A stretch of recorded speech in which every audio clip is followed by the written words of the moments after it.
पर अतुल कुमार शर्मा की लिखी कहानी सुहागन चुड़ैल, आवाज आरजे सिमी की। बात 70 के दशक की है। हरी हरी वादियां और घाटियों के बीच से सवारी से भरी बस अपने गंतव्य की ओर भागी जा रही थी। ठंडी ठंडी हवाओं के झोंकों ने सभी यात्रियों को प्रफुल्लित कर रखा था। बस में मेरा नाम जोकर फिल्म का मध्यम गीत बज रहा था। इन सब के बीच 22-23 साल का सचिन अपनी ही धुन में मस्त खिड़की से बाहर निहारते हुए अपने आने वाले दिनों को लेकर प्रसन्नचित्त बैठा था। वो अपनी पढ़ाई पूरी कर सालों बाद अपने घर, अपने गांव दोराहा जा रहा था। पिताजी की मृत्यु के बाद उसकी माताजी और बड़े भाई ने बड़ी मेहनत से उसे पढ़ाया और आगे की पढ़ाई के लिए शहर भेजा।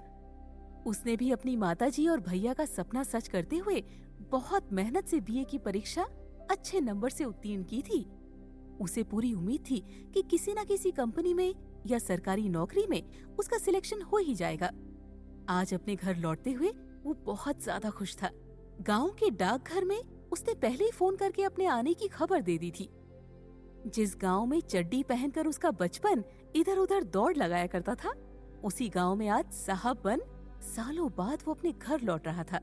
अब बस कुछ ही देर में वो अपने घर पहुंचने वाला था। उसका गांव नजदीक ही था। तभी एक आवाज के साथ अचानक झटके खाकर बस रुक जाती है। सभी यात्री हैरानी से आगे ड्राइवर की तरफ देखने लगते हैं। कंडक्टर नीचे उतरकर देखता है तो पता चलता है कि टायर पंक्चर हो चुका था बस का। सभी यात्रियों को सूचित कर ड्राइवर और कंडक्टर बस का टायर बदलने में लग जाते हैं। एक एक करके सभी यात्री बस से नीचे उतर आते हैं।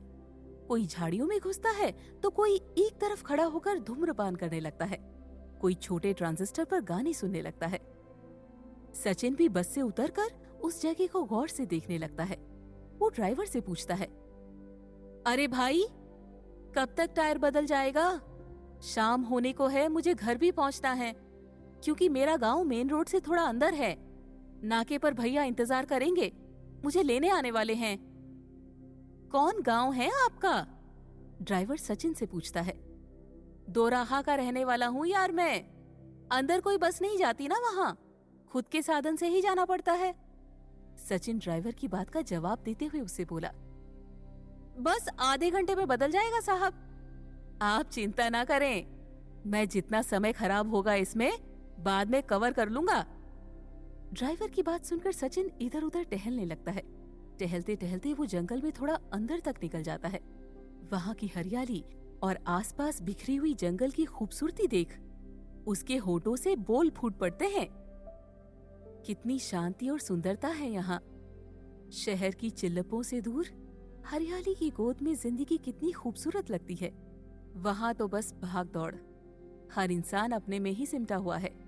रहने के लिए तो दड़बों जैसे छोटी छोटी जगह, गरीबों के लिए तो जानवरों जैसी हालत है वहां। बस शहरी चकाचौंध देख लो, उसके पीछे की हकीकत कुछ और ही है। अपने आप से बातें करता हुआ सचिन वहां एक झरने के पास पहुंच जाता है। वहां का नजारा देख वो हतप्रभ रह जाता है। बहते कलकल झरने को देखकर उसका मन बहुत खुश हो जाता है। वो दोनों हाथ ऊपर कर आंख बंद करके जैसे वहां के मौसम, वहां की सुंदरता को अपने अंदर महसूस करने लगता है। तभी उसका पांव चिकनी मिट्टी की वजह से फिसल जाता है। वो घबराकर खुद को संभालने की कोशिश करता है, लेकिन संतुलन नहीं बन पाता। वो पूरी तरह घबराकर इधर उधर कुछ पकड़ने के लिए देखने लगता है। तभी जैसे कोई पीछे से आकर उसका हाथ पकड़ लेता है और वापस पीछे खींच लेता है। वो हांफते हुए सर ऊपर कर देखता है तो देखता ही रह जाता है। एक निहायत ही खूबसूरत लड़की जो देखने में किसी गांव की सीधी सादी गुड़िया सी लगती है। सचिन के मुंह से उस वक्त कोई बोल नहीं फूटता, बस वो उस लड़की को लगातार गौर से देखे जा रहा था, मानो जैसे कोई आसमान से परी उतर आई हो। उसकी सारी घबराहट पल भर में दूर हो जाती है। अरे बाबूजी, का हुआ? ये शहर नहीं है, यहाँ दोनों आंखें खुली रखकर चला करो। नजर हटी घटना घटी। आप इस घने जंगल में क्या कर रहे हो? उस लड़की ने आश्चर्य से सचिन से पूछा। सचिन जो अब तक सब कुछ भूलकर सिर्फ उसके चेहरे में खो गया था, उसके झिंझोड़ने से हड़बड़ाकर उठकर खड़ा हो गया। कुछ नहीं, मैं तो बस घूमते घूमते यहाँ तक आ गया था, पता नहीं कैसे पैर फिसल गया। घूमते घूमते? ई सुनसान बियाबन जंगल में भला कोई घूमने फिरने आता है क्या? दरअसल मैं शहर से अपने घर दोराहा जा रहा था, रास्ते में बस का टायर पंक्चर हो गया। ड्राइवर ने बोला आधा घंटा लगेगा, तो मैं टाइम पास करने इधर उधर घूमने लगा। मेरा नाम सचिन है। यहाँ की खूबसूरती, यहाँ की हरियाली से ऐसा मोहित हुआ कि खुद ब खुद खींचा चला आया। ये जगह वाकई बहुत खूबसूरत है। सचिन उस लड़की को देखते हुए बोला, हाँ बाबूजी, खूबसूरत तो है, पर हर खूबसूरत चीज अच्छी नहीं होती। बाहर से जैसा लगता है, अंदर से वैसा होता नहीं। क्या मतलब? सचिन ने उसकी बात सुनकर हैरानी से पूछा। अरे बाबूजी, अब हर चीज का कोनो मतलब होता है का? कुछ चीजें बिना मतलब के भी होती हैं। सचिन उस लड़की की रहस्यमयी बातों से बड़ा प्रभावित हुआ। अरे मैं तो पूछना ही भूल गया। मेरा तो ठीक है, मैं वक्त काटने घूमता घूमता यहाँ चला आया क्योंकि बस खराब हो गई थी। पर तुम इस सुनसान जगह पर अकेली क्या कर रही हो? सचिन आसपास गौर से निहारते हुए हाथ के पंजे को हवा में हिलाते हुए उस लड़की से बोला, ई जगह तो हमारा घर का अंगना है बाबूजी, हम तो यहाँ रोज आवत हैं। मतलब? सचिन ने फिर पूछा। आप शहरी लोग हर बात में मतलब बड़ा ढूंढते हैं बाबूजी। हम यहीं पास की एक छोटी सी बस्ती है, वहीं रहते हैं। हमरे अम्मा बाबूजी खेतों में मजदूरी करते हैं और हम यहाँ जंगल में सूखी लकड़ियाँ बीनने आते हैं। कुछ लकड़ियाँ बस्ती के दुकानदार को बेच देते हैं, थोड़े बहुत पैसे मिल जाते हैं। कुछ घर में चूल्हे जलाने के लिए ले जाते हैं। मुआ वो दुकानदार बहुत बेईमानी करता है, इतनी सारी लकड़ियों के जरा से दाम देता है, कहता है कि तेरी लकड़ियाँ गीली होती हैं। अब आप ही देखो बाबूजी, क्या ये लकड़ियाँ आपको गीली दिख रही हैं? सचिन उस अनजान लड़की की प्यारी प्यारी बातों में खो सा जाता है। वो बोलती जाती है और वो बस उसके हिलते हुए होठों को ही देखता रहता है। तभी वो लड़की अचानक से लकड़ी का गट्ठर उठाकर भागने को होती है। अरे बाप रे, आज तो बहुत बखत हो गया। आपके चक्कर में देरी हो जाएगी तो अम्मा तो मुझ पर कहर बनकर बरस पड़ेगी।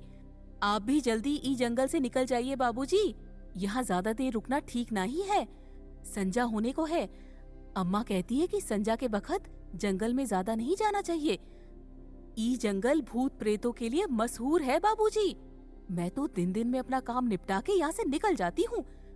जब धड़धड़ी का बखत होता है तब जंगल से चले जाना चाहिए। ये धड़धड़ी क्या होता है? सचिन बड़ी उत्सुकता से उस लड़की से पूछता है।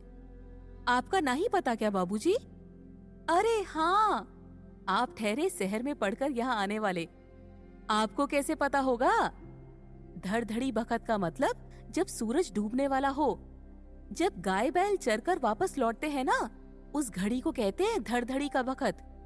अम्मा बोलती है कि भगवान ने इसी समय उस राक्षस हिरण्यकश्यप को मारा था, इसीलिए ई बखत जंगल में ना ही रहना। वो लड़की बड़ी मासूमियत से सचिन से बोली। सचिन भी जैसे उसकी भोली भाली बातों में उलझकर सब कुछ भूल चुका था कि उसे वापस भी जाना है। तभी दूर से बस के हॉर्न की आवाज आती है। हॉर्न की आवाज से उसकी तंद्रा टूटती है। वो भी वापस पलटकर जाने को होता है। दोनों विपरीत दिशाओं में जाने लगते हैं और तभी सचिन पलटकर उस लड़की से पूछता है, अरे अपना नाम तो बताती जाओ। वो लड़की लकड़ी का गट्ठर सर पर उठाए पीछे मुड़कर सचिन को देखती है। यहीं पास में छोटी सी बस्ती है, वहीं रहती हूँ, और मेरा नाम। इतना कहते हुए वो वहीं पास में लगे पौधों की तरफ इशारा करती है, जिसमें गुलाब का फूल लगा होता है। इशारा करके मुस्कुराते हुए वो वहां से दूर झाड़ियों में ओझल हो जाती है। सचिन उस गुलाब के फूल को देखकर मुस्कुराते हुए सर पर हाथ फेरकर वापस बस के पास आ जाता है। अरे बाबूजी, कहाँ रह गए थे? सभी सवारियां आ चुकी है, बस आपके लिए खड़े थे। जल्दी आइए, वैसे भी बहुत लेट हो गया है। आज तो हमारा सेठ भी हमें नहीं छोड़ने वाला। आइए, जल्दी आकर अंदर बैठिए। कंडक्टर सचिन को अंदर बैठने का इशारा करता है।